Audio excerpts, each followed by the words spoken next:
Hi, everyone. My name is Jeremiah Hamlin, and I am going to talk to you guys about trauma in Jane Austen's novels and kind of wrap that discussion up.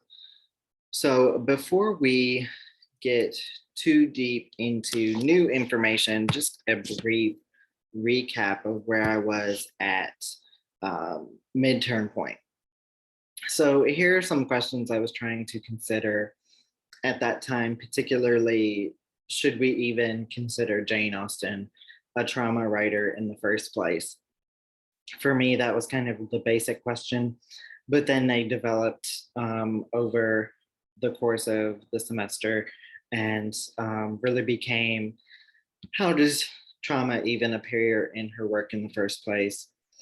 What does seeing her as a trauma writer kind of do for her legacy? And what became particularly important for me in the second half of the semester was what role does the family play in Austen trauma theory? And that was really the core of what I came to come away with at this second half.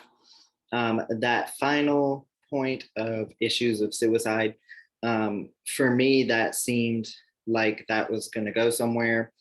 But it really does seem like that's kind of a one-off thing in sensibility. But it didn't turn out to be as big of an issue for Austen as I would have liked. She's much more focused on the domestic space, and we'll get to that in just a second. But kind of looking here at where I thought I was going to go at midterm. So I was particularly interested in looking at the family structures of 18th century family dynamics and seeing how those relationships would play a role in Austen's trauma theory. And while I did still somewhat look at family, it wasn't in depth with the family structures as I thought it was going to be. And then, of course, before we read Mansfield Park, I put it down as kind of the thing to look for. That is the trauma novel for Austen. It's definitely the novel that is the most open with trauma. She does a lot, both from midterm to this point. We've seen that she does a lot of kind of playing with trauma and the effects of trauma as an underlying theme, but Mansfield Park really brought that forward. So getting into some new information. When we talk about trauma narratives in Austen, there's two types. The first being founding trauma.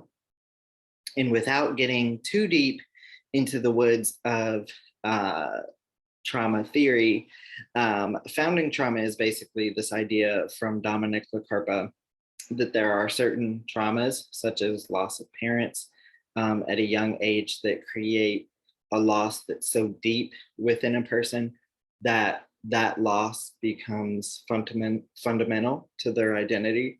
And they could not even, and most likely are unaware of it.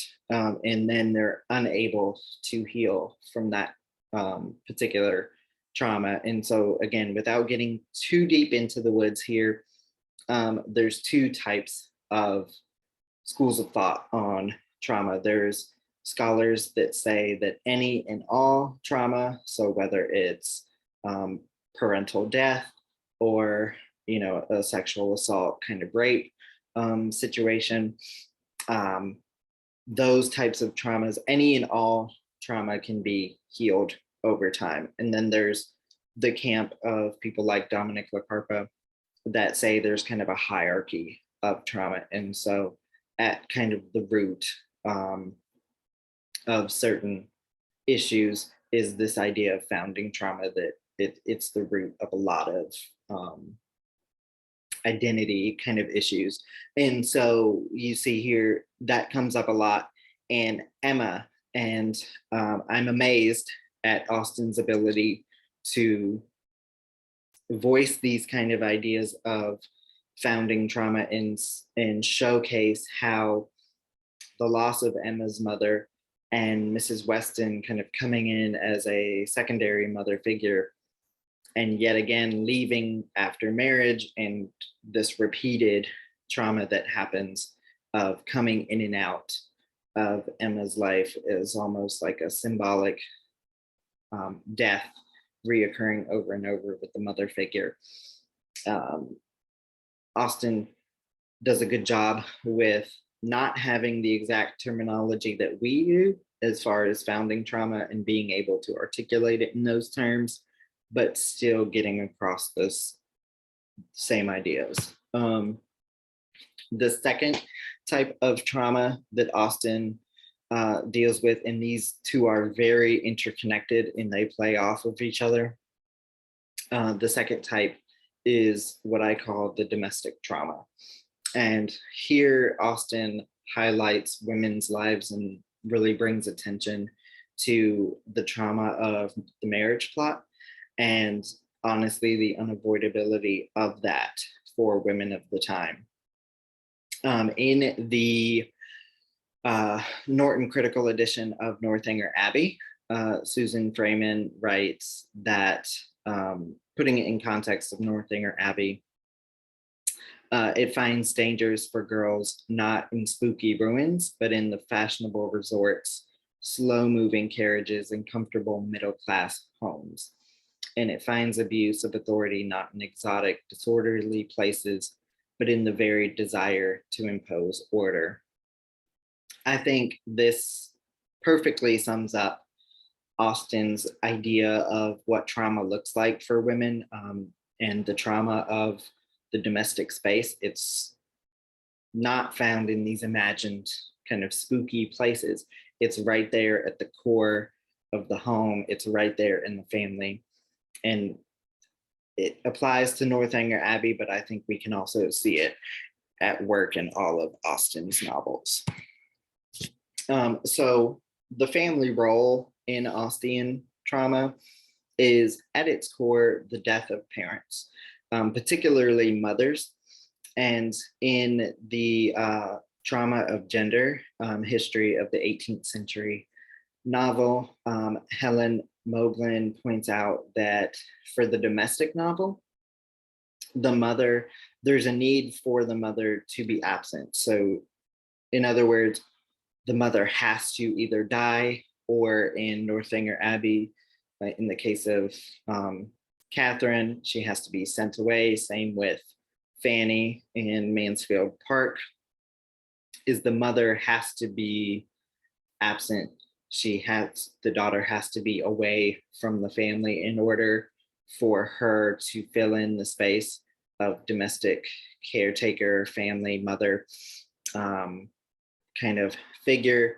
So in order for these women to get to that ending space, to kind of find that both joy and terror of marriage, the mother has to be removed from the novel.